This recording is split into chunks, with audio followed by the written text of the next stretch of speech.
Hola amigos, os presento muy brevemente esta tertulia que hemos organizado aquí, esta tertulia 3, ¿no? Con otros dos tertulianos, aparte de mí, personas excepcionales y de un nivel altísimo, que me han hecho el honor de ser el tercer espada. Entonces, tenemos por un lado a Emilio Gómez, alma mater de Quality and Alpha. Si no habéis visitado Quality and Alpha, aunque bueno, estáis en el canal de Quality and Alpha, pues ya estáis tardando. En segundo lugar, tenemos a Andrea Martínez, española, asturiana, residente en Dublín, en Irlanda.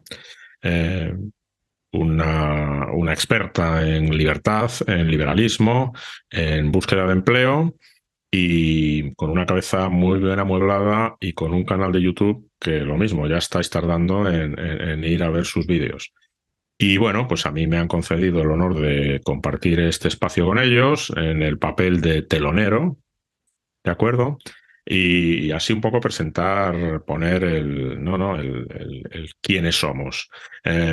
Luego, el de qué vamos a hablar, pues básicamente tenemos un pequeño guión informal donde queremos empezar hablando de actualidad.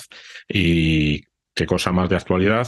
En tema inversor y en general en la prensa y demás, que la reciente crisis bancaria. Entonces, imagino que vamos a profundizar un poco en la crisis en sí y en cómo funcionan los bancos, que mucha gente no lo conoce. Yo no lo conocí durante una buena parte de mi vida. Y una vez que sabes cómo operan, te explicas muchas cosas. De los bancos, pues iremos a por qué hay crisis bancarias, cómo se gestiona y crea el dinero, por qué hay inflación, que también está de moda y de actualidad, desgraciadamente. Entonces iremos derivando ahí de bancos a inflación y seguramente pues tocaremos el tema hipotecas. El tema central que teníamos en mente, lo de los bancos es un poco, repasemos la actualidad, pero está muy ligado, es el tema inmobiliario.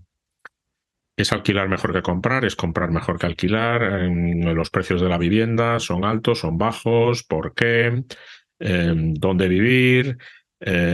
Cosas de ese estilo, ¿no? Como los precios están muy ligados a los tipos de interés, así que todo ese batiburrillo, ¿no? De bancos, finanzas, vivienda, y a partir de ahí, pues un poco a donde nos lleve la conversación. Seguramente saldrán temas de libertad, de intervención de los gobiernos en nuestras vidas, eh, y esperemos que no salgan temas así políticos, porque de verdad, pero bueno, si salen, salieron. Pero eso no está en el guión. Y bueno, nada, bienvenidos y esperemos que disfrutéis de lo que viene a continuación. El London Speaking, y pasadlo bien, disfrutad. Si dais un like o si nos hacéis comentarios, os lo agradecemos muchísimo y eso nos motiva y nos ayuda a montar cosas de estas, pues periódicamente o más a menudo. Está en vuestras manos. Hasta pronto. Hola, hola, hola, queridos amigos, amigos qualities, amigos impasibles, amigos hispanos, irlandeses y británicos, europeos y no europeos. Gracias a todos por estar aquí en otro capítulo más. Estamos con Juan, ya sabéis, el impasible número uno, y con Andrea, la defensora del liberalismo y la educación financiera, y vamos a hacer un capítulo entre todos para hablar sobre el tema bancario que está ahora mismo en auge, para hablar un poco de las hipotecas también. Vamos a hacer un breve resumen sobre si es mejor, o los pros y los contras, mejor dicho, de hipotecarse o comprar una vivienda frente a alquilar, así como en España frente a otros países como Irlanda o Inglaterra. Y bueno, y luego hablaremos un poco de economía, educación financiera y libertad, que es lo que nos gusta. Bienvenidos y gracias a Juan y a Andrea por venir. Gracias a Hola, ti. hola, Emilio, gracias a los dos por contar conmigo, ¿no? Y tenerme en tan buena compañía. ¿Abrimos con los bancos entonces? Vale. Sí, Eh, estábamos comentando antes, comentaba Andrea un poco lo que ha pasado con el Deutsche Bank, que decíamos que ha sido una situación, bueno, pues de estrés, donde los seguros han subido mucho, ¿no? Los CDS, que son los Credit Default Swaps, que son derivados financieros que miden un poco el riesgo de los bonos, y eso vino en función un poco de la caída de la cotización, ¿no? Que ha caído pues un 25%, aunque como comentaba Andrea, pues no ha llegado a los mínimos del 30 de septiembre del año pasado. Sí, yo lo que comentaba es que es verdad que la cotización el viernes pasado, 24 de marzo creo que fue, bajó bastante, pero como dices, Emilio, no llegó a los mínimos y yo creo que bajó bastante también por el hecho de que lo que pasó con el Silicon Valley Bank, que fue un poco la sensación de, oh Dios, otro más, ¿no? Otro banco que está en problemas y fue un poco la pescadilla que se muerde la cola. Pero bueno, también los CDS no llegaron ni de lejos a lo que se pagaron los del Silicon Valley Bank, lo que quiere decir que el mercado no percibe que Deutsche Bank vaya a hacer un default tan probable como lo era el Silicon Valley Bank, claro. A mí es que esto de los bancos es de las cosas que más me asusta cuando los veo en las primeras planas. A ver, los impasibles nos llamamos impasibles por un motivo, ¿no? Pero ahí reconozco que me da así una cosita por la espalda, ¿no? No quieres ver a tu banco en prensa, desde luego. Ni al mío ni a ninguno, porque es que están todos... Vamos a ver, la manera en la que entiendo yo los bancos, de manera muy sencilla, ¿no? Para hacer divulgación financiera. Pero claro, explicarle a una persona lo que es la tasa de descuento del mostrador diario del BCE, todas estas historias, pues es muy... A ver, los bancos comerciales crean dinero. Crean dinero y operan súper apalancados, pero del orden de un por 20. ¿Qué quiere decir lo de apalancados? Pues que si tienen 100, operan por 1.300.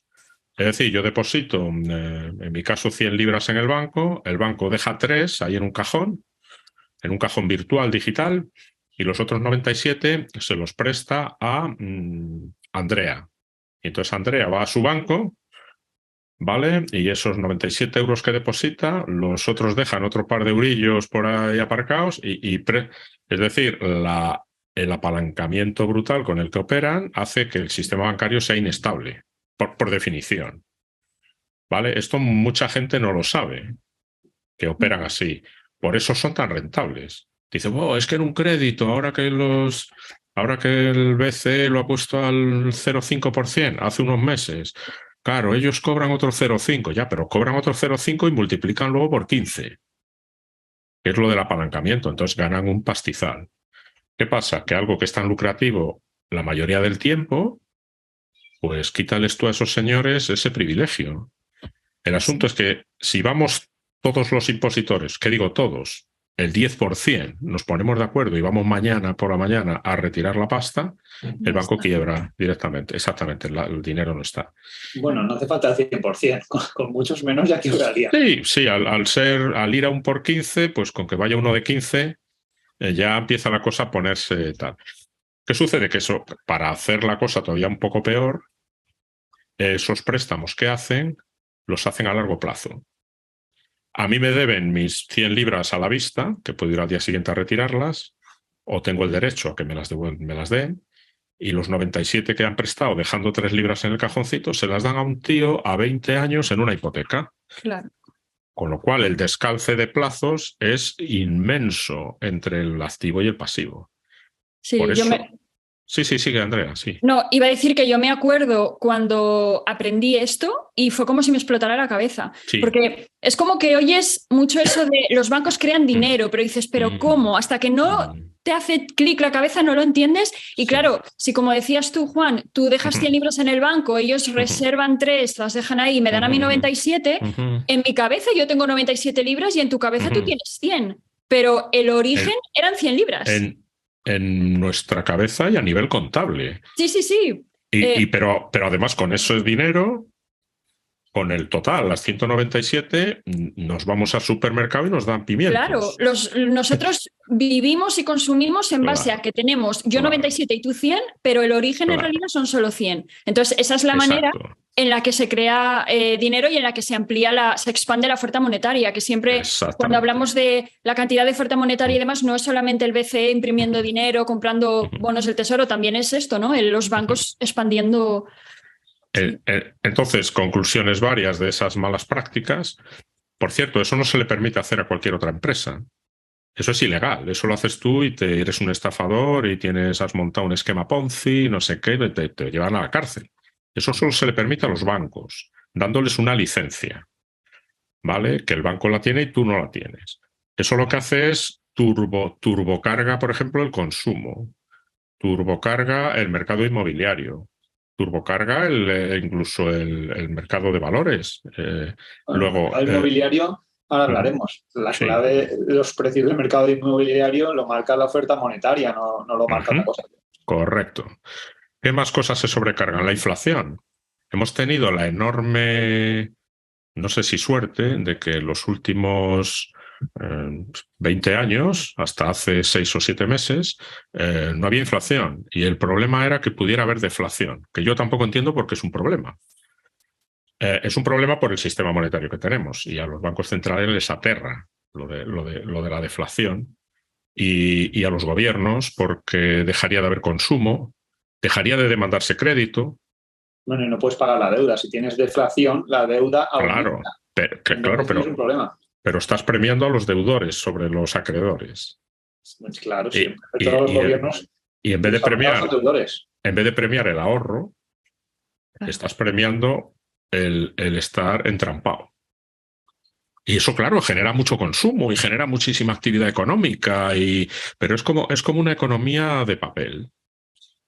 Y bueno, pues por eso periódicamente hay unos cracks de esto. Luego los bancos también tienen la buena costumbre de ser muy amiguitos y yo te presto y tú me prestas y no sé qué. En 2008 hubo un momento que nadie sabía no sé, qué ropa interior llevaba puesta. O sea, ni cuánto le debía al Barclays, al Bank of America, ni cuánto le debía este al otro. O sea, hay una especie de tela de araña entre ellos mismos, y el mercado de derivados son todo contratos prácticamente entre bancos. Es decir, en ese momento no se sabía lo que había, ni quién estaba más entrampado que quién, ni qué banco era mejor que cuál. Y eso se puede repetir perfectamente. Sí, y os puedo preguntar una cosa, lo que decías, Juan, de que hasta ahora, hasta recientemente no hemos tenido inflación, a pesar de que el BCE estuvo ahí comprando deuda a saco y demás. ¿Creéis que en realidad los precios sí subían y no se reflejaba en el IPC y en la inflación, o que no hubo inflación por otra razón? Por ejemplo, no sé, que el euro sea bastante demandado fuera de la Unión Europea o... ¿Entro yo, Emilio? Con lo que yo creo que... Entra tú. Ha habido inflación encubierta, eso está claro. Pero yo creo que hubo también un fruto de avances tecnológicos, de eficiencias a través del comercio electrónico, no sé, los bajos precios que ofrecía China a las manufacturas. O sea, había una serie de... Odio el término cambio de paradigma, pero no, hubo una especie de cambios que hicieron que esos factores fuesen deflacionistas. También a veces, escuchando una vez, Juan Ramón Rayo, que fue profesor mío, nos decía acerca de la inflación, dice, bueno, se dice que es más de la que realmente se mide y tal, pero hay factores que hacen que sea menos de la que se mide. Por ejemplo, en tecnología. Un navegador de GPS que tienes en tu coche y que te ha costado, ¿sabes?, 150 euros, eso hace 20 años los tenía solo el ejército americano montado en los tanques y costaba cada unidad $25.000. Y los móviles, no hay que irse muy lejos. Los mismos móviles, efectivamente, sí. Y muchos otros productos son deflacionarios per se. Pero bueno, independientemente de la vara de medir que usemos para la inflación, y que encubra ciertos claro, al gobernante también le interesa que haya poca, declarar a la población la cifra sea baja. Independientemente de eso, si usas siempre la misma vara de medir, aunque sea mala, pues por lo menos ves las variaciones. Además, la inflación es una variación, no es una cosa absoluta, ¿no? Emilio, ¿te he pisado todas las que tenías o...? No, yo... Para hablar un poco del tema de la inflación, y nos vamos acercando al rockstar de hoy, que es el tema inmobiliario. Ajá. Supongo que a algunos, si lo está viendo en YouTube, les saldrá el típico vídeo de comprar una vivienda por 50.000, alquilarlo por 2.000 euros al mes. Hay una inflación encubierta que ha sucedido sobre todo en España, también en Europa, no en la misma medida, pero en España, y pese a que los tipos han bajado y se ha impreso dinero, pero los salarios en poder adquisitivo han bajado. Y claro, lo más obvio es que mi padre hace 30 años se compraba una vivienda con el salario de un año. Con el salario de un año, que hoy pueden ser un salario medio, pues son 24.000 euros, imaginaos un buen salario de 30.000 euros, no te compras una vivienda en España. En España una vivienda, un piso, un apartamento en condiciones, no en Madrid o Barcelona, en una capital de provincia, está en 240, más bien 250, 300.000 euros. Ese salario de 10 años. Entonces, eso es una inflación brutal. Eso es una inflación que encubierta. Es verdad que los productos tecnológicos han bajado. Tampoco es indispensable tener un móvil o el último ordenador o la última PlayStation. En eso sí que hemos ahorrado. Ahora, ese incremento de masa monetaria y también las condiciones que han dado los bancos de hipotecas a 35 años, pues hace que la gente, la gente cuando va al banco no pregunta si va de 250.000 euros, pregunta cuánto me queda al mes, ¿no? Entonces, si te dan al mes 600 euros y la hipoteca es eso, compran eso. Si le dieran 100 euros, comprarían pisos cuya hipoteca fuera de 100 euros. Y si les dan 2.000, comprarían pisos que valieran 2.000. Y eso pasa en todos los países del mundo porque pues el 90% de los inmuebles o el 80% de la primera residencia se financia. Entonces ahí los bancos y los gobiernos han sido los primeros interesados. ¿Por qué? Pues porque, como dice Juan, están premiando al deudor, al ahorrador, ¿no? Porque si te dejas el dinero en el banco, con la inflación te lo ventilan, cada vez compras menos cosas. Ahora lo que pasa es que se les ha ido de la mano con el tema energético, por la política que ha habido también, pues sobre todo en la Unión Europea, de restringir pues, las nucleares de todo tipo de energía y depender, las restringe, pero luego se la compras a Rusia y a otros países. Entonces, el problema que ha habido ahora es que eso se ha trasladado también, por ejemplo, al transporte y a la alimentación. Y eso ya toca a todo el mundo. Entonces ya sí que empieza a ser un problema, porque ahora, no sé si os habéis fijado, en la curva del ahorro, pues, por ejemplo, está prácticamente a cero, porque la gente ha eliminado el ahorro para poder mantener el mismo nivel de vida. Si esa inflación no se controla, la gente llega a un momento en que ni eliminando el ahorro pueda mantener el ritmo de vida y entonces empiezan a recortar gastos. Y es cuando empiezan los impagos de hipotecas y empieza a bajar el consumo y luego vienen los despidos y el ciclo de la vida, pues como decía el Rey León, vuelve a arrancar. Un pequeño comentario en relación a lo que decía Juan también de que la tecnología es deflacionaria o ha ido bajando de precio, incrementando sus prestaciones. Yo creo, a ver, no lo he comprobado, pero mi percepción es que la tecnología es uno de los sectores menos regulados por los gobiernos, donde dejan más hacer, y la vivienda es todo lo contrario. La vivienda es uno de esos ámbitos donde, por protegernos, ellos lo llenan de regulaciones, de controles, de... Solo quería decir eso. El caso de la vivienda es bastante indignante porque es un bien de primera necesidad que se ha convertido en un bien de inversión y es un derecho constitucional. Sí, bueno, principio rector. Se ha convertido en una especie de mercado de inversión, de especulación, de corrupción. ¿Por qué no decirlo? O sea, lo que se han metido ciertos ayuntamientos y ciertos concejales y tal, porque recalificaban no sé qué finca, más luego eso detrae ingenio empresarial. Es decir, el que está bien conectado se compra un cachito de campo ahí al lado de Cullera, ¿no? Que él sabe de buena tinta que lo van a hacer urbanizable dentro de año y medio, en vez de estar montando una fábrica de algo. Es decir, y en efecto está totalmente determinado por el tipo de interés. Pero es que se ha llegado a no poderse gente normal y corriente con buenos estudios y trabajos decentes a no poder tocar la vivienda, ya no pensar y con esfuerzo meterse, ¿no? Es intocable. Aquí en Inglaterra es intocable. Sí. Aquí hemos llegado a lo mismo, que yo no conozco a nadie que sin ayuda de los padres o recibiendo una herencia en España ahora mismo, con mi edad que ya son 4 décadas, haya adquirido una vivienda, ¿no? Salvo casos muy puntuales de viviendas pues están para derribar, ¿no? Típica vivienda en un barrio humilde de 50.000 euros, en un pueblo que perdido de la mano de Dios, pero en general una vivienda normal para hacer tu vida se ha convertido en algo inalcanzable, que es un poco lo que pasa en Argentina. En Argentina la gente cuando hereda algo compra y vende, pero ni siquiera existen las hipotecas ahí en los bancos. Es que claro, prestarte a 30 años vista en un país con tanta incertidumbre, a mí, volviendo otra vez a ideas que te hacen explotar la cabeza, el cómo Gregorio habla de la vivienda, para mí fue abrir los ojos. O sea, yo es algo que nunca me había planteado, el hecho de que la vivienda fuera una inversión, era algo que sabía que existía, nunca había pensado si está bien, si está mal o si es algo, digamos, de lo que debemos alegrarnos, pero después de escuchar a Gregorio es como que me di cuenta de que no es normal. O sea, igual que tú no inviertes en un coche para luego venderlo, a no ser que sea un coche clásico y demás, pues la vivienda debería ser igual. Es algo que usas en tu día a día, que necesitas, pues ya está. O sea, que sea un mercado, pero claro, no como es ahora. Es un bien de consumo y además siendo de primera necesidad, claro. Siendo de primera necesidad, debería tener una protección. Aquí en Gran Bretaña está cambiando un poco la cosa. Lo que pasa que volvemos a los gobiernos interviniendo.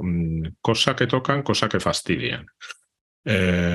Había mucha gente que se dedicaba simplemente a comprar viviendas como inversión y alquilarlas. Yo conozco gente que igual tiene 10. O sea, no hablamos de, claro, empezaron hace muchos años y además con el apalancamiento, volvemos al apalancamiento de las hipotecas, mientras el precio siga subiendo, tú puedes comprarte Londres. Porque con la hipoteca de la primera vivienda compras la segunda también sube, la primera también, con hipotecando esas dos compras la tercera. Es decir, la cosa, pues, más luego cobras los alquileres, naturalmente. O sea, el asunto, entonces, han desincentivado ese tipo de... Había hipotecas especiales para hacer ese tipo de operaciones. Aquí el tipo de interés es más alto. Si lo compras para alquilar, el tipo, cuando yo hice la mía, era un 7 y pico, mientras que el mío era un 3,5, o sea, el doble. Sí, se llaman buy to let. Eso es. Y sí, al final Irlanda e Inglaterra, salvo la cerveza Guinness, son casi iguales. Bueno, Irlanda fue colonia, así que sí.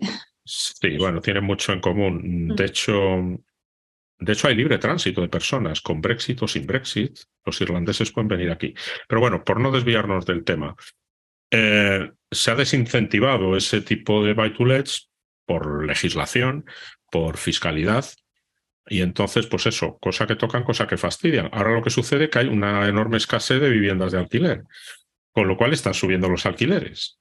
Pero comprarse casa, que una hija mía está en ello y no sabe si cortarse las venas o no sé. Es pasible.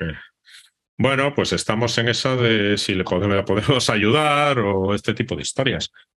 Otra cosa que han inventado aquí, que llegará próximamente a España, seguramente, es comprar un trozo de la casa. Como la casa es imposible, es intocable, son, ¿sabes?, 200 y pico mil libras, no sé qué, pues nada, te compras el 30% y pagas alquiler por el otro 70%, claro.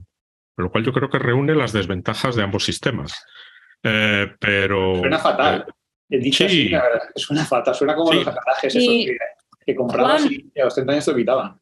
Sí, dime, Andrea. Pasa igual con los apartamentos, porque yo creo que una de las razones por las que nosotros pudimos comprarnos aquí una vivienda es porque a los irlandeses los apartamentos no les gustan. Ellos quieren casa. Ajá. Entonces, un piso es algo que tienes de soltero, mientras tienes tus fiestas y tal, pero en cuanto sientas la cabeza necesitas tu casa con tu jardín. Y por eso los pisos tienen un precio más asequible. ¿Allí no pasa eso? Hombre, tiene un precio más asequible porque son más pequeños y son menos metros y demás, pero lo que estamos viendo, o sea, no, es intocable. Por ejemplo, para que os hagáis una idea, nuestro piso costó 292.500, ¿vale? Es un piso de 2 dormitorios, creo que 75 metros cuadrados más o menos. Hace poco una amiga mía que vive en Madrid me dijo que un compañero suyo de trabajo se compró uno en Coslada de 3 dormitorios por 420. O sea, por 420.000 euros aquí te compras una casa. Fíjate, espectacular, pero te compras una casa en una de las ciudades más caras de Europa para la vivienda. Fíjate que los salarios son el triple prácticamente, ¿no?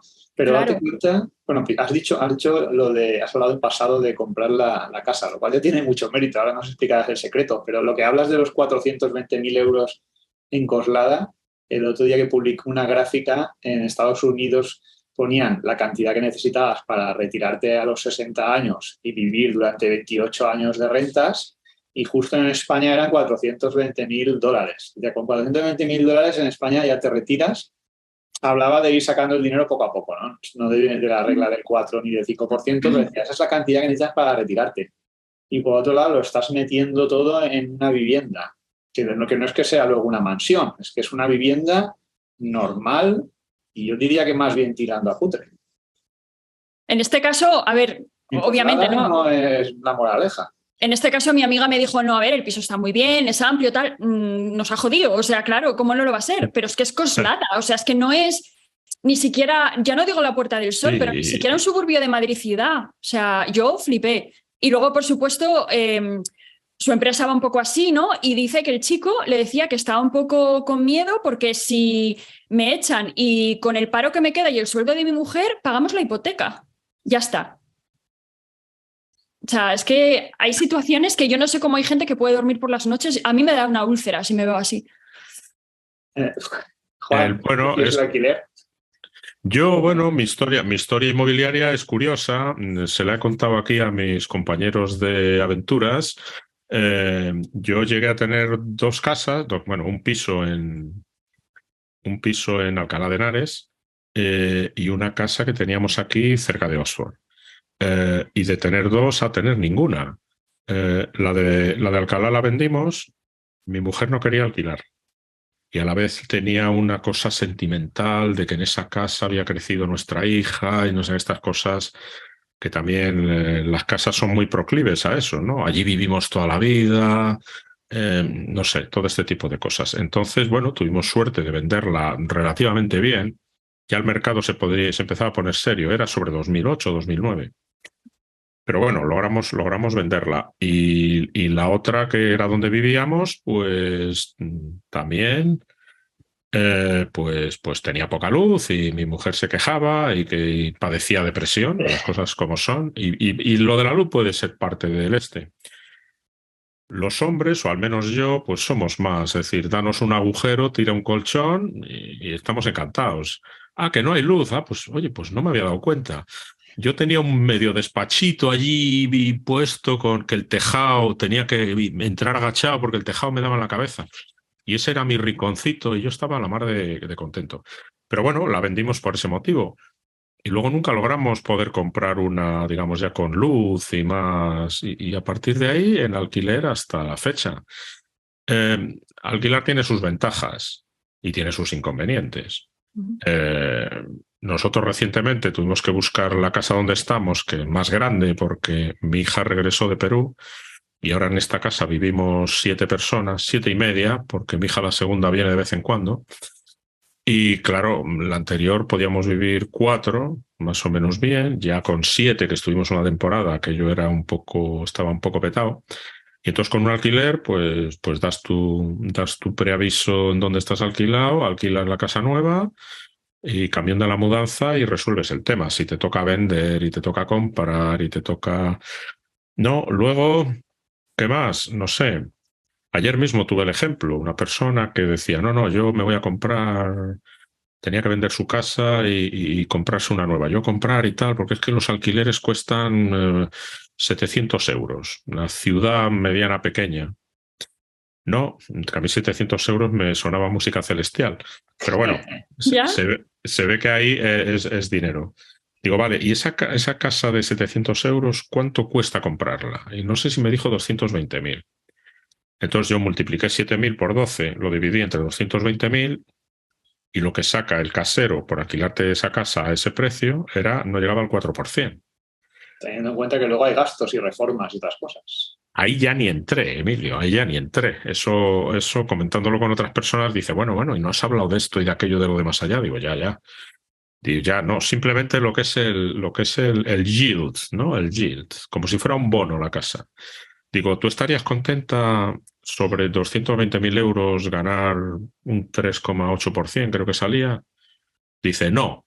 Pues entonces el inquilino se lleva al mejor, ¿no? Es mejor alquilar. O es razonable alquilar. Bueno, es que luego tienes algo en propiedad y tal. Sí, Sí, si no sabes ahorrar de otra manera, que es lo que le pasa a la mayoría de la gente, pues ahorran con el También tiene su riesgo, que el riesgo una de mis frases favoritas, el riesgo nunca duerme. Ese barrio tan chulo de donde te compraste la casa se convierte en un estercolero por razones X y Z, o ponen allí cerca, no sé, cualquier instalación de estas que no gusta a la gente, o, en fin, accidentes varios, vertidos tóxicos. Son cosas que no pasan todos los días, ¿no? Pero claro, tú tienes la inmensa mayoría de tu patrimonio en esas 4 paredes y tal, y como te toque una de esas, pues dices, bueno, no sé. Luego dicen que es arriesgado la bolsa, ¿no? Que también te puede cerrar una empresa y quedarte a cero en esa acción, ¿no? En ese sentido, lo que pasa es que en la bolsa tú puedes diversificar y tú puedes tener una empresa o 100. Igual que un fondo o 100. Con una vivienda, si tienes 2 ya te puedes considerar afortunado. Entonces la diversificación es prácticamente nula. Claro, eso... A ver, la vivienda para vivir tiene sentido. Tiene un cash flow inmediato, que es el alquiler del ahorro, los 700 euros famosos. Eso es un flujo de caja que se queda en casa en vez de salir, ¿no? Luego sale la hipoteca, pero bueno, sí, pues acabas teniendo un activo. Ahora ya la segunda casa, la tercera, un piso para alquilar, no sé, no lo acabo de ver, pero bueno, todo el respeto y todo el cariño a quien sí lo vea y se meta en ello, ¿no? Hombre, más te vale, porque aquí en España hay 5 billones con B de euros en ladrillo, ¿no? Prácticamente todo el mundo, de la generación de nuestros padres, yo creo que es raro ese que no tiene 2 o 3 viviendas. Sí, y en las herencias lo más gordo es la vivienda y tal. Luego hay otros riesgos también invisibles, lo de la vivienda siempre sube. El perfil demográfico de España es lo que es. Entonces, si baja la población, la vivienda es para vivir. Es decir, hay menos demanda. De hecho, yo creo que habla. En sitios que no sean lo típico, Madrid, Barcelona, Zaragoza, las ciudades grandes, Asturias, por ejemplo, yo creo que va a llegar un momento en el que haya más pisos en alquiler que habitantes. Las van a regalar, sí. En Asturias pasará como en Japón. De hecho, hay pueblos que ya pasan, que prácticamente te las regalan. Pero, o sea, para mí depende mucho del mercado, porque lo que decías, Juan, del cálculo de la rentabilidad y tal, para mí es que más que el alquiler que se va, era la inseguridad. Yo no sé en Reino Unido, pero en Irlanda los contratos son al año. O sea, tú firmas un contrato de alquiler por un año, los contratos de 5 años no existen, entonces cada año tienes ahí la espada de Damocles de saber si te van a renovar o no. Sí, cierto. Yo me tuve que cambiar varias veces por ese preciso motivo. Sí. Y nosotros en aquel momento teníamos 3 gatos, buscar vivienda aquí es una pesadilla, cuando vas con la cosa de tengo mascotas ya, vamos, alucinas. Entonces para nosotros digamos que lo que nos dio la patada en el culo básicamente fue que los dueños de la casa donde estábamos, que era un compañero mío de trabajo, o sea, súper buena gente y tal, pero nos dijeron, chicos, la dueña de la casa en la que estamos se murió, nos tenemos que ir de aquí y queremos vender la casa donde estáis para poder comprar una nosotros. Entonces eso fue lo que nos hizo ver de decir, hostia, si esta gente jolín, que nos conocen, qué tal, y por supuestísimo ellos hacen su vida y si les conviene hacer la casa, pues a ver, ¿qué van a hacer, no? Pues eso fue como una llamada de decir, hay que salir de aquí. Sí, cada uno tenemos nuestra vida, nuestros condicionantes, nuestra mentalidad, nuestro tal. Y el mercado, es que el mercado de alquiler aquí es la jungla, literalmente, o sea... Sí, el alquiler se está complicando. Bueno, en las zonas de costa, por ejemplo, aquí en España no tanto porque la mayoría de viviendas están vacías, ¿no? Se ocupan 2 meses al año, que yo no sé si hay algún país del mundo con un parque inmobiliario tan grande vacío, pero aquí entonces si quieres alquilar algo todo el año, pues es relativamente económico. Y luego hay una diferencia, lo que dice Juan de la rentabilidad, yo creo que aquí donde yo vivo, si te buscas un apartamento en primera línea de playa, puedes sacar al año como mucho, te diría un 2% de rentabilidad.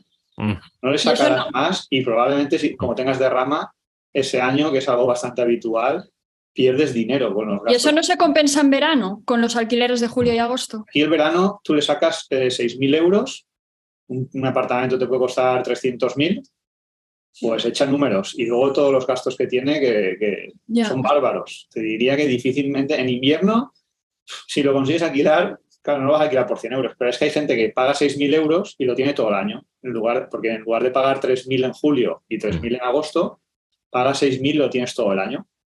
Y no estás pagando 500 euros al mes, que es económico. De la otra manera, julio o agosto son 3.000 euros un mes, ¿no? Si quieres ver el mar. Y entonces, claro, para el que lo tiene, la rentabilidad de eso es nulo. Normalmente la gente pues lo utilizas para disfrutarlo, o algún año no puedes venir, pues lo alquilas. Pero económicamente es un buen negocio. Es disfrute y es utilizarlo como almacén de valor. Efectivamente. Cuando no sabes qué hacer con el dinero, claro, lo pones ahí. Al no haber un buen almacén de valor disponible, porque el dinero fiat no lo es, el oro es muy peculiar, es una de las funciones esenciales del dinero. Al tener dinero malo, o sea, al final acabamos en el tema monetario y bueno, bancos. Yo creo que también, Juan, aparte de que el oro no pueda ser buena opción, tal, es que yo creo que hay gente que ni se lo plantea. En España el invertir es el ladrillo. Correcto. Y lo llevamos grabado en el cerebro desde pequeñitos, ¿no?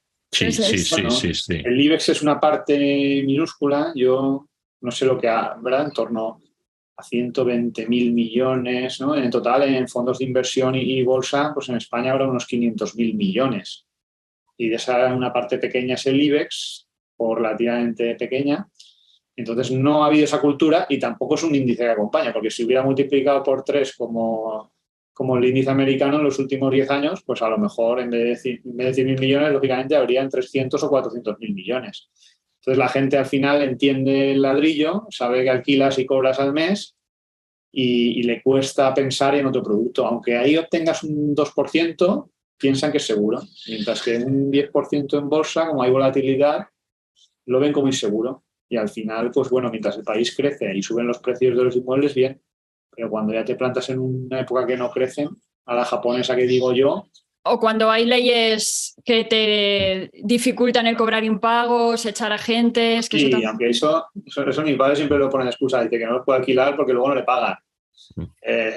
Yo creo que eso no es de todos los activos, también se van devaluando. No es lo mismo el que la tiene la Castellana, eso siempre me dice un amigo, no es lo mismo que tiene 10 pisos en la Castellana que el que tiene 10 pisos en Avilés. Claro, por decir algo, pues oye, 10 pisos en Avilés, cuando la minería iba como un tiro, seguramente se pagaban bien, ahora nadie quiere vivir allí. Entonces ha habido una devaluación fuerte de los activos, y estoy viendo que viviendas aquí en el pueblo, pues hay viviendas que no las quiere nadie. Cuando se muere un familiar mayor, una vivienda que tiene antigua, pues ponen un precio de 40 o 50.000 euros, pero aún así al final o la acaban regalando o se la dan a algún familiar, porque no hay mercado para tanto inmueble. Y el mercado está en Madrid, en Barcelona principalmente, y luego en la costa, pero en primera línea, porque cuando te vayas a la segunda línea, el valor se divide entre 3 ya. En zonas muy rurales, yo tengo más experiencia de Galicia, literalmente se renuncia a la herencia y la casa se cae a trozos. Hay zonas que se te rompe el corazón. Zonas que yo he visto de niño, ¿no? Donde, bueno, había gente mayor o adultos, ¿no? Entre 60 y para arriba, pero que has visto actividad y has visto gente y familiares y no sé qué. Y ahora, pues de 10 casas, 6 se están cayendo, literalmente, 2 se han caído ya. Es una cosa horrible de ver, pero bueno, es una realidad que está ahí. Y en Asturias pasa igual. Claro, en Asturias tiene que pasar lo mismo, en pueblecitos simpáticos en la montaña y no sé qué, pues resulta que una aldea que tenía 30 personas, pues ahora tiene 2 o ninguna. Claro, es que ¿qué haces? ¿Te vas a vivir allí o inviertes un dineral para rehabilitar la casa e irte de vacaciones? Es que no... No, yo por ejemplo, una de las casas que es era de una tía de mi padre, no sé en qué, creo que renunciaron a ella o algo así. Yo me lo hubiera quedado como capricho si fuera millonario. Claro. Y me hubiera metido un dineral y la hubiera puesto muy chula y me iría allí aunque fuera una semana al año y tal, pero claro, eso no es fácil de conseguir. ¿Que hay que hacer algo para evitar esas cosas que sentimentalmente nos chocan? No, porque si esas casas se caen es porque nadie las quiere. Y que venga la Xunta de Galicia a darte una subvención de 50.000 pavos, más te regalan la casa, más no sé qué, pues no es una solución. No. Da pena, pero como tantas cosas en la vida que dan pena. Sí, efectivamente. Y una cosa que veo también, que por poner un último apunte ahí al tema de la vivienda, aparte de que la gente se suele mover por impulsos emocionales para comprar, la típica frase de es una gran oportunidad, me meto ahora o nunca, cuando es la inversión más importante de tu vida y es la que deberías tardar más en tomar, aunque tardes 20 años. Luego veo, por ejemplo, que en el tema del alquiler, claro, al final el casero siempre quiere ganar el máximo, ¿no? Y entonces sabe que si los salarios de un profesor son 2.000 euros, le va a cobrar, si pueden cobrarle 800 euros, no le va a cobrar 700. Entonces se mueven los alquileres en función de los salarios que hay, ¿no? Siempre apurando ahora, como normalmente ya la gente se tiene que independizar en pareja, pues mira, vamos a apretarles un poco más y entre los dos ganan 3.000 que paguen 1.000 euros. Y luego ves la diferencia entre un piso normal que pueda costar, no sé, 800, 900 o 1.000 euros en Coslada o donde sea, y un piso a lo mejor de mucha mejor calidad, un piso que valga 1.000.000 de euros, a lo mejor lo alquilas por 1.500 y es un pisazo, ¿no? Entonces no hay una diferencia muy grande entre vivir, digamos, como la clase alta y como la clase media-baja. Y el hecho de invertir en una vivienda de clase media-baja, como ya te hipoteca por 30 años, o 35, que lo normal son 35, si todavía te queda suficiente tiempo para pagarlo, te impide generar patrimonio, bien sea mediante fondos o acciones de empresa o tu propio negocio también, que eso hay que tenerlo en cuenta, que hay gente que tiene su negocio, a lo mejor puede invertir una pizzería, puede invertirlo en montar 2 o 3 pizzerías. No generas patrimonio, entonces nunca vas a tener dinero para acceder a esa vivienda de clase alta, cuya diferencia a lo mejor no es un 200%, sino a lo mejor es un 30, un 40, un 50%, pero luego en calidad de vida sí que es mucho mayor. No tendrás dinero para acceder a la vivienda de clase alta ni para construirte un patrimonio de cara a la jubilación, en forma de... Te jubilas con 1.000.000 de euros y sacas al año un 4%, tienes 40.000. Te da para alquilar, gastarte 20.000 en la vivienda en el barrio Salamanca y vivir con otros 20.000. Entonces, claro, para eso te sirve el patrimonio.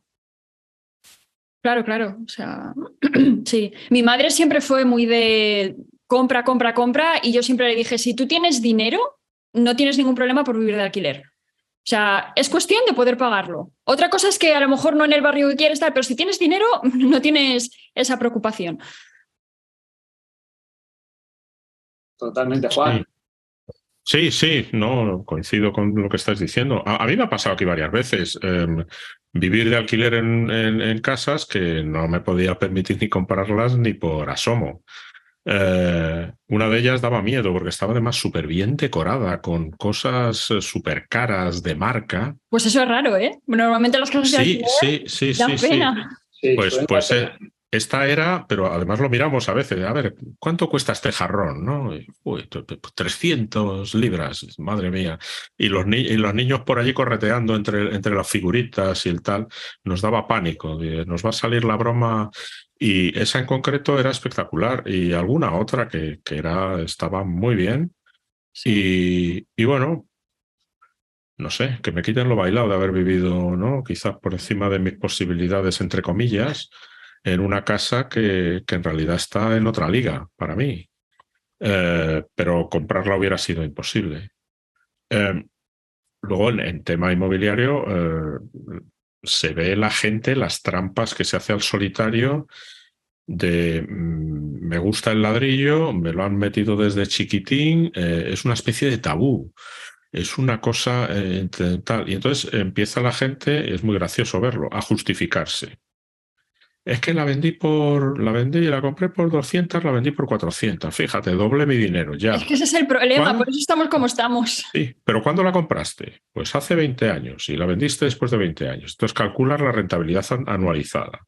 Réstale la plusvalía. Réstale la plusvalía, réstale el notario. Réstale el IBI de todos los años, réstale el seguro de la casa, réstale aquella reformita mona que hiciste porque aquella habitación no te gustaba. Es decir, es un sumidero de dinero que si la gente honradamente echase la cuenta, digamos, como es menester, pues claro, lo que tienen las casas tiene sus ventajas también. Una de ellas, parecida al oro físico, y es que cuesta venderla y entonces la tienes más a largo plazo. Bueno, el oro físico te lo puedes guardar dentro de algún cajón, y algunas etnias lo saben bien, pero el inmueble sobre todo es una ventaja para los ayuntamientos y para los estados. Yo, de hecho, aquí donde vivo, prácticamente todo el presupuesto del ayuntamiento viene del IBI, y el presupuesto está en 40 millones de euros, no es moco de pavo, y es algo que el IBI mañana te lo pueden subir por 10, puedes dejar de pagar, pero te embarga, con lo cual no vas a poder dejar de pagar. O sea, es un bien por el que Hacienda o las haciendas públicas te tienen agarrado perfectamente. También te pueden subir, también te pueden doblar el IRPF, quiero decir. Sí, en la nómina sí, pero me puedo ir a vivir a Irlanda. El piso no me lo puedo llevar a Irlanda detrás. Ah, no, claro, pero bueno, lo puedes vender. Si lo vendo, me cobran la plusvalía, que por cierto han cambiado aquí ahora los coeficientes que habían. Antes te cogían y te calculaban en base al precio del catastro. Ahora ese precio, según ellos es de mercado, te lo multiplican por 3. Con lo cual puede ser que la inflación, el piso que, no sé, que compraste por 200.000, ahora vale 400, a lo mejor la inflación ha sido mayor, pero da igual, como ya vale más de lo que valía hace 20 años, vas a tener que pagarme pues el 10% de esos 200.000 euros. O sea que el negocio que te hacen ahí es terrible, ¿eh? Lo que quieres decir, resumido, y dime si me equivoco, es que siendo un activo físico no móvil, se ceban en él y tú a pagar y a callar. Eso es lo que hace la mayoría de la gente, los propietarios, pagar y callar, y porque no tienes derecho absolutamente a quejarte de nada. No puedes cambiar de banco, ni de broker, ni puedes... Sí, bueno, lo puedes vender e irte a otro lado, pero como es tan farragoso, pues la mayoría los impuestos no lo hacen. Los impuestos, el notario, no sé qué. Claro, pero quiero decir que eso pasa con todos los impuestos, claro. Bueno, pero si tienes activos de tipo mobiliario, pues es diferente. Si tienes oro, lo tienes en un cajón, pues te vas a otro país y te lo llevas en el bolsillo. Ya. No. Pero bueno, también está ahí, o sea, yo lo entiendo porque es vuestra situación, pero también el alquiler, te pueden subir el alquiler lo que sea, o te pueden decir, mira, te tienes que ir porque necesito la casa para mi hijo. O sea, el alquiler también tiene muchas desventajas.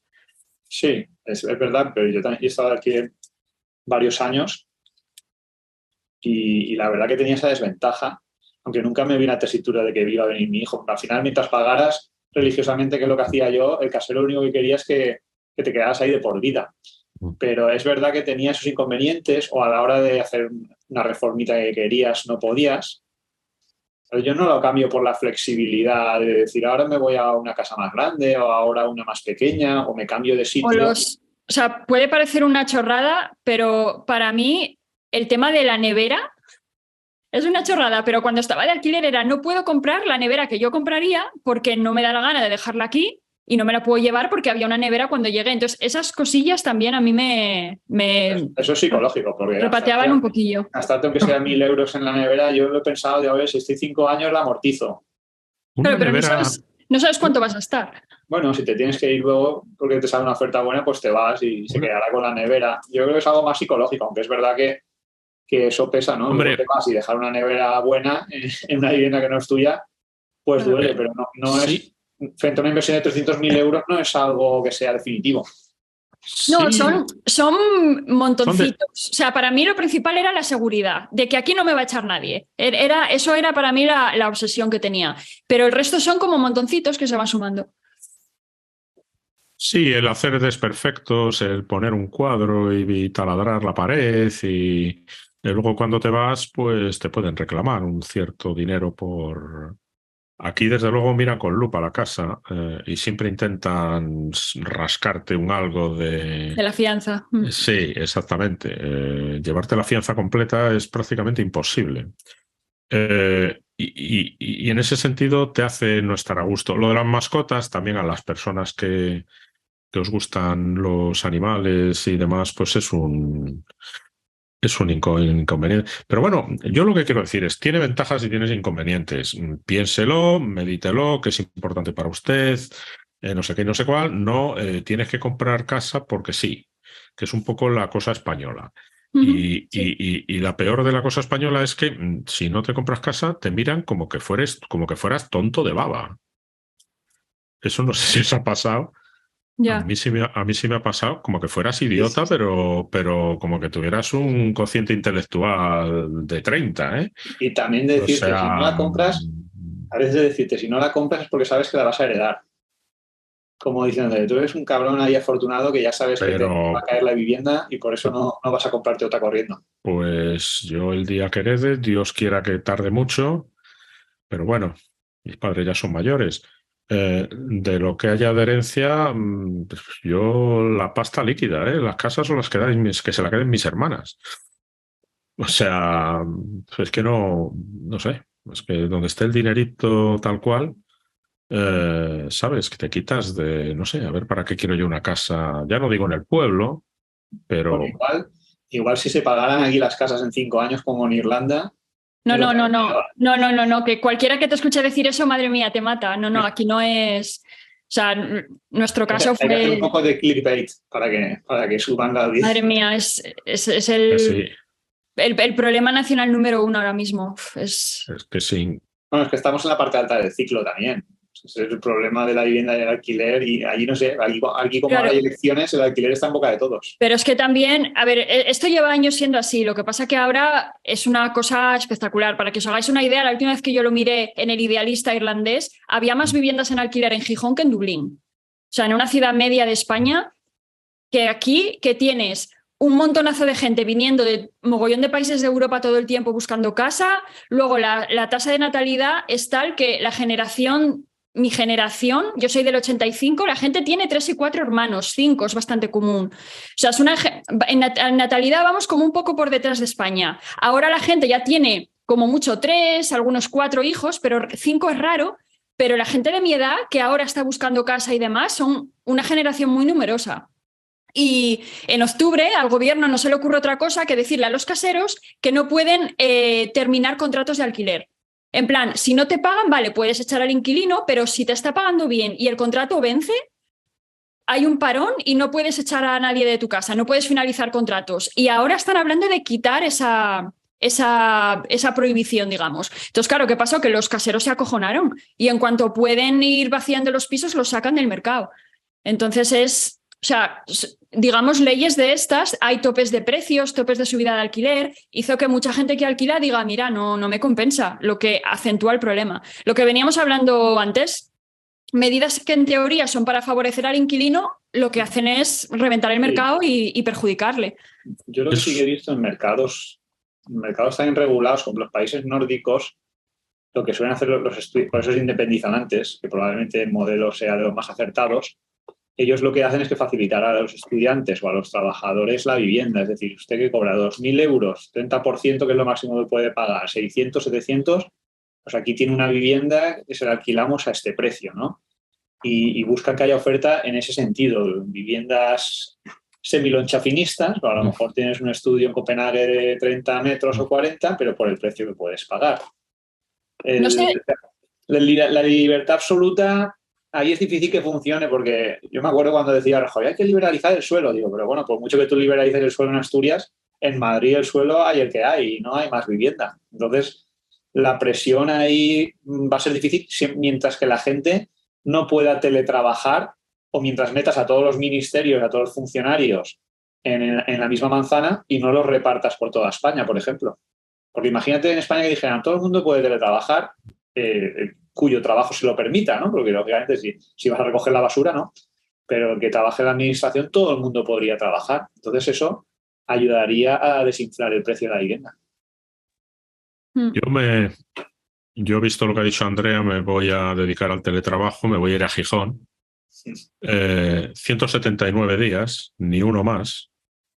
Y bueno, ahora son 183, ¿eh? 183, sí, sí. Vale, 179 van a por ti. 182. Bueno, sí. Cumplidos, sí, demostrados. No, pero yo no sé si es que en Gijón hay mucho, desde luego es que aquí hay muy poca.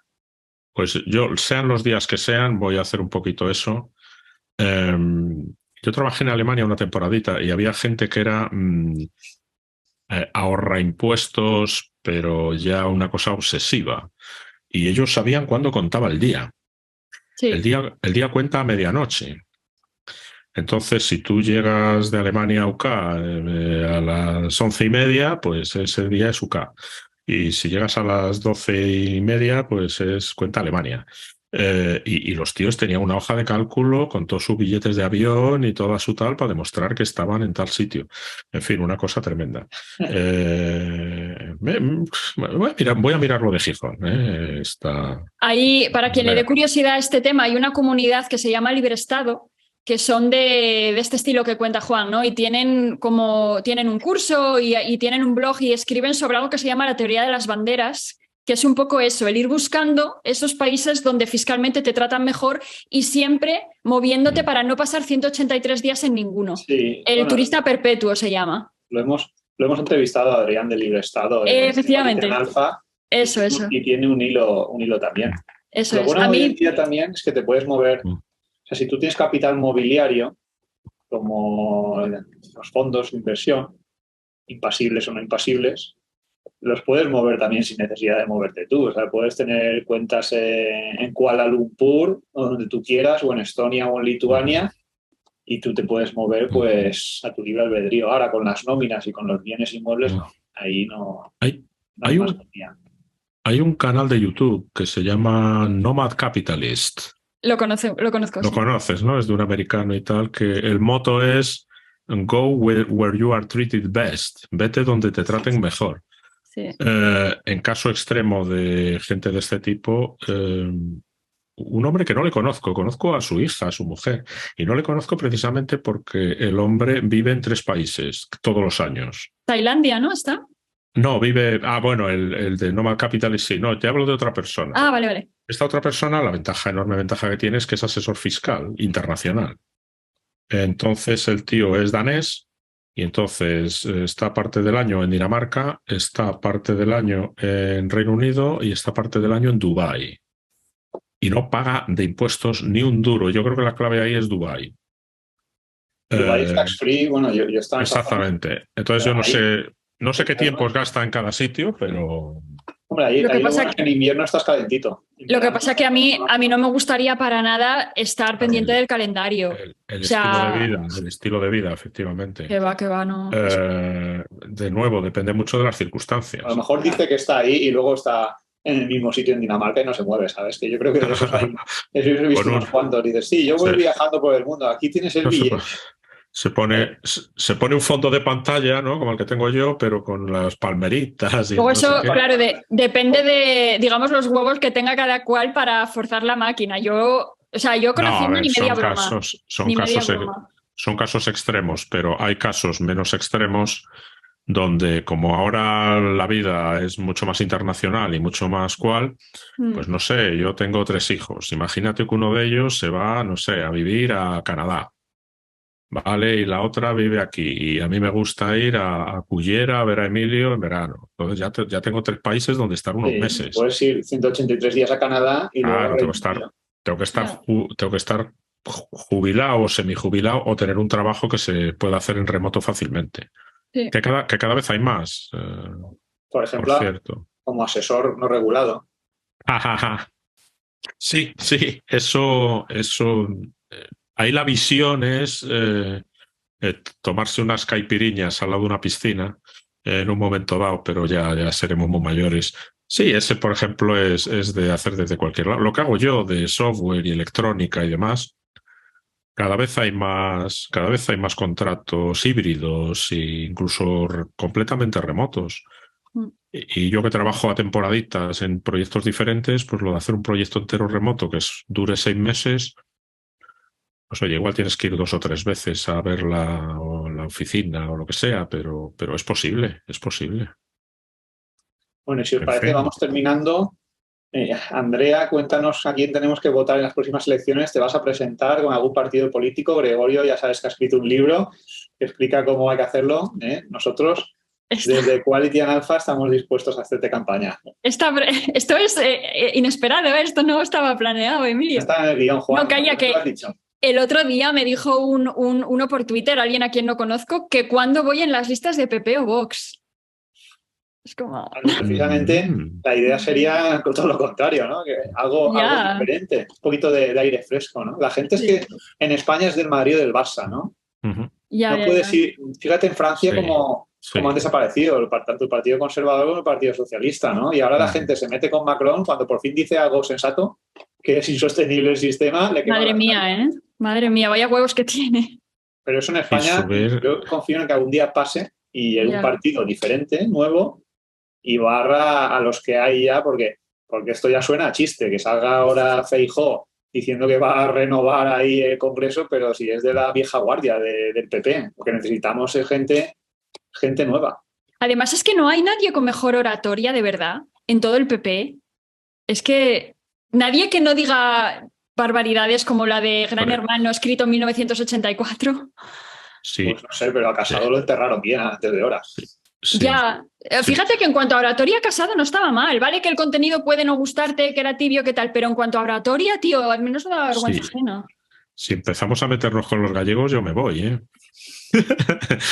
No sigo mucho la política porque me desespero, básicamente, pero según veo España desde la lejanía, el gobierno de ahora, ninguno de los dos partidos es solución de nada, están empeorando las cosas día a día en muchos aspectos. Eso sí, la última vez que fui a Madrid pasé por delante del Ministerio de Igualdad.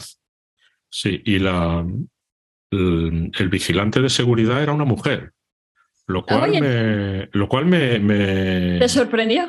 No es que me sorprendiera, digo, qué bien, ¿no? Ya era hora, ¿no? De que la discriminación positiva se impusiese y demás. Pero bueno, es muy absurdo porque hay muchos trabajos en España todavía que el 80 o el 90% son mujeres y ahí no se pide. No pasa nada.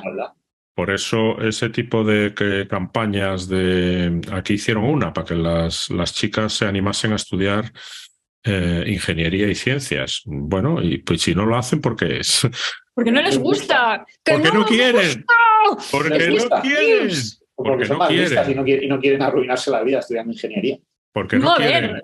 Joder, es que este tema me pone enferma. Ya hemos herido susceptibilidades. Bueno, volviendo a la política, que es de enfado, pero no de... al PP ya hemos visto el recorrido que tiene y lo que da de sí. Mi padre está entusiasmado con Feijóo, bueno, son ambos gallegos, supongo que es una cosa de... Y yo le digo, papá, te vas a llevar un desencanto y un no sé depende de qué expectativas tenga tu padre. Bueno, sí, yo le digo dos cosas, eso, que se puede llevar una gran decepción y que luego yo si tuviera tu edad me importaría tres pedos el tema. O sea, pues, como que no sé si duraré la legislatura, pero a ver, el PP ya ha demostrado lo que es. Y lo que sucede es que hay ahí una especie de cleptocracia institucionalizada de todos los partidos donde, pues a ver quién roba más, ¿no? Y a ver quién hace las cosas tal. En Vox, pues ya le llegará su hora de meter la pata, que ya la debe haber metido. Ya digo que no sigo mucho el día a día, pero bueno, irrumpió ahí como irrumpió Ciudadanos y tal. Pero ¿Y Podemos? Y Podemos, sí, claro, sí, Podemos con toda aquella algarada en la Puerta del Sol y demás, que ya casi es historia eso. Pero es que ya vemos un poco lo que puede la cosa dar de sí, ¿no? O sea, no, es que no. Entonces, claro, también quedarse pasivamente diciendo esto no tiene arreglo, pues pero montar un partido político, pues no sé, habrá que leer el libro de Goyo. Igual es más fácil de lo que... Y además, oye, que algún día tendrá que gobernar una mujer en este país, ¿no? Porque se habla mucho de igualdad, pero siempre gobiernan machirulos. Yolanda. Bueno, esperemos que Yolanda no sea... Claro, no, es que ojo, cuidado con lo que deseas, Emilio. No, además el tema... En España hay un problema que al final los sistemas que funcionan bien pues son bastante rígidos, ¿no? Como el americano o el suizo, y ahí o reina el bipartidismo o un sistema político en el que permite pocos cambios. Cuando tienes un sistema donde necesitas pactar con Bildu, con Esquerra, con Farroa y con Portugal existe, pues entonces es imposible que el que esté ahí pueda hacer lo que él quiere. Se tiene que plegar a las exigencias de los demás. Si gana el PP se tendrá que pegar a las exigencias de Vox y tendrá que pactar con Teruel existe y Baleares no existe y que nada falta, con lo cual va a ser muy complicado poder hacer políticas económicas y planes de consenso, por ejemplo, en el tema de las pensiones, que todo el mundo sabe que está mal, pero nadie hace por arreglarlo porque sabe que le quita votos. Entonces tienes que tener una mayoría absoluta suficiente para tomar ahí una decisión sin que te pase factura política. Curiosamente, el sistema electoral favorece a los partidos grandes, ¿no? Salvo los nacionalistas, que les da una representación desproporcionada respecto a la población a la que representan. Exacto, favorece a los nacionalismos, que se hizo en su momento, una clave. En la transición se hizo en su momento para callar a los nacionalismos y a los partidos grandes porque les da más escaños.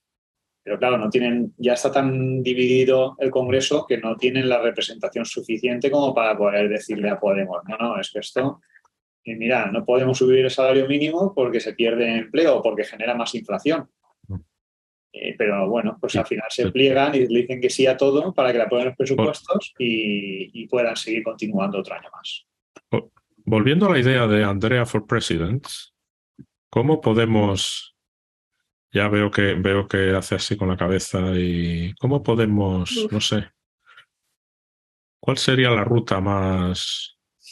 Habrá que tratarlo en un próximo podcast con Gregorio. No, pero a mí es que, pues sí. O sea, obviamente no hablo por mí, ¿no? Pero para quien quisiera meterse ahí es que me parece tan difícil. A mí ya me sorprende que Podemos y Ciudadanos lo haya conseguido. Es que es tan difícil que la gente deje de votar al partido que le da seguridad, que lleva votando toda la vida y te vote a ti sin conocerte de nada. No sé. La gente va cambiando. Ciudadanos al final se lo han cargado por la propia política.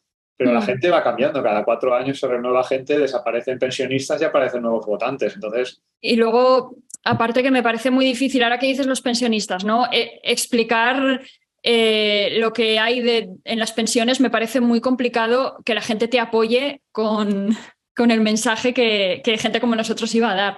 Yo también os digo que creo que el cómo se explica es súper importante, ¿eh? No nos apoyaría nadie, porque ya hay más de 9 millones de pensionistas. No, nadie no. Hay gente que sí nos apoyaría, pero quiero decir que esto que hizo Aznar el otro día, habría que trabajar hasta los 70. O sea, claro, es que... Pero eso se lo dice al que está ya jubilado, porque ese dice, efectivamente, los que vienen detrás que trabajen hasta los 70 y que me mantengan... Pero es que eso es muy torpe. Eso es muy torpe. Si tú quieres hacerle ver a la gente que el sistema de reparto no funciona, no puedes decir eso. En el sistema de capitalización yo creo que como mucho habrá un 5% de la gente que es el que coincide con los que invierten y piensan en capitalizar su propia pensión, que cree en ese sistema. Ese sistema de reparto a capitalización ha pasado en otros países, como en Dinamarca. También antes se jubilaban y aquello era jauja, pero tuvieron que pasar a un sistema mixto, más bien privado. Pero claro, aquí está tan instaurado que el Estado es el que tiene que mantener, y es que hay una diferencia tan grande entre los pensionistas y el salario medio ya. Ya. Ostras, va a ser difícil eso de cambiar. Pero incluso en un sistema de reparto tiene que haber unas relaciones matemáticas enormemente sencillas entre la esperanza de vida, la longitud media de la vida laboral, la pirámide de población. Es decir, tiene que haber ahí 3 o 4 parámetros que te digan... La clave es la tasa de reposición. No puedes tener una tasa de reposición del 80 o el 90% cuando países desarrollados tienen una del 30%. Claro. Si tú en un país desarrollado ganas 3.000, te jubilas al día siguiente, ganas 1.000, en España no puede ser que gane 3.000, se jubile y gane 2.500. Sí, de acuerdo, pero lo de Macron de subir de 62 a 64 la edad de jubilación y que arda Francia... Pues es decir, o sea, lo de los 62 se instauró a lo mejor en el año 73, claro, cuando la esperanza de vida eran 70 y ahora la esperanza de vida es 87, ¿no? Y la edad de jubilación sigue siendo 62. Bueno, Macron podría decir, usted se jubila a los 62, pero va a cobrar un 30% de lo que cobraba antes. Claro. De un 80%. Y, por ejemplo, los trabajadores de la Empresa Nacional de Ferrocarriles a los 55, ¿eh? O sea, es que también... Yo recuerdo un vídeo que sacaron... 55, yo casi ni he empezado a trabajar conforme están las cosas. Recuerdo un vídeo que sacaron los de Visual Politics sobre Francia que flipé, que hablaban de la cantidad de regímenes de la seguridad social que tienen. Por ejemplo, los trabajadores de la Ópera de París, al menos cuando hicieron el vídeo, tenían su propio régimen de la seguridad social con sus propias condiciones privilegiadas, y como ese colectivo un montón, había no sé cuantísimos, o sea, una maraña de regímenes que tenían ahí. Es que París bien vale una misa, ¿eh? Sí. Y una ópera.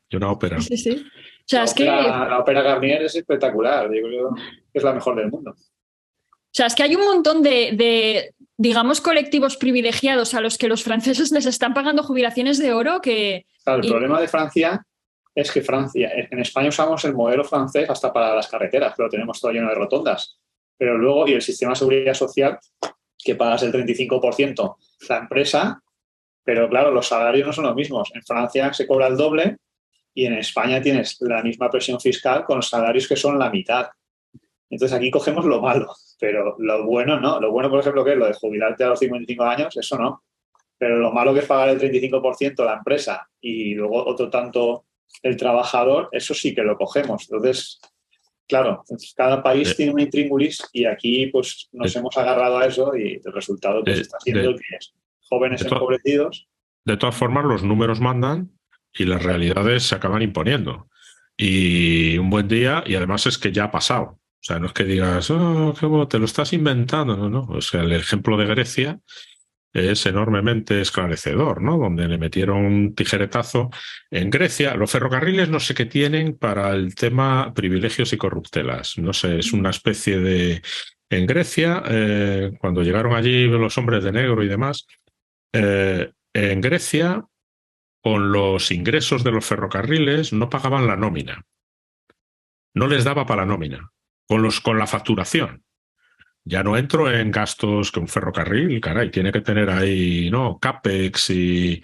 O sea, simplemente facturaban tantos millones de euros, la nómina era mayor.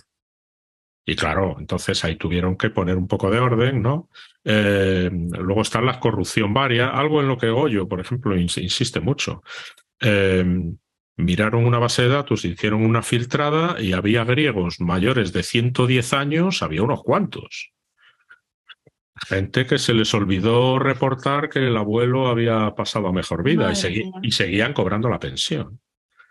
O sea, se quedaron alucinados. Dices, imposible que haya aquí seamos los que más vivimos del mundo y le saquemos a los japoneses tal. Entonces eran corrupciones varias y temas. Entonces, allí ha pasado ya. Será el dinero público no es de nadie, eso es algo que... Sí, pero al final llega un momento donde la situación se hace insostenible. Y suele ser de repente, y suele ser cuando nadie se lo espera. Es un poquito como los bancos.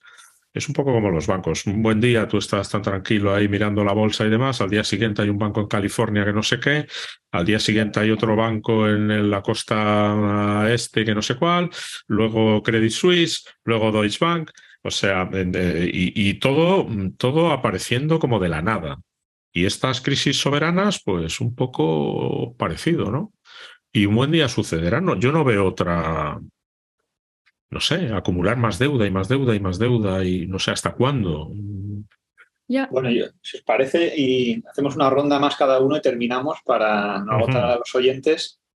Y yo, para terminar el tema de los bancos, la verdad que nunca me han gustado, siempre me han dado miedo. Terry Smith en su última carta explicaba por qué no invierte en ellos. Aunque luego otras personas como Buffett sí que lo hacen. Lógicamente no tienen la misma información Buffett que nosotros. Pero yo uno de los motivos por los que no tengo liquidez nunca es por eso, para que no me la expropien, ¿no? Yo creo que es mucho más difícil que te expropien un fondo o acciones de Apple que te expropien, pues no sé, 50.000 euros en el banco. Y eso es algo que la gente se tiene que plantear. Si tiene más riesgo tener el dinero en el banco, donde puede haber un problema. Normalmente, pues bueno, los depósitos van a estar garantizados, pero la inflación sí que ahora está haciendo mucho daño. O tenerlo en empresas que puedan, o en negocios o en fondos que puedan mantener el valor, ¿no? Al final, la gente que tiene un cierto patrimonio, si tienes el que tiene simplemente 100.000 euros y lo tiene en un fondo que sube un 10% anual, pues tiene 110.000. Si lo tienes en el banco y la inflación sube un 10%, es como si tuvieras 90.000. Y eso, con el paso de los años, se nota y mucho, ¿no? Entonces, yo creo que es algo en lo que cada uno tiene que reflexionar, ya no solo sobre su propio concepto de riesgo, sino sobre dónde quieres estar el día de mañana. ¿Quieres estar con el que vive en el barrio de Salamanca o con el del piso de Coslada de 400.000 euros?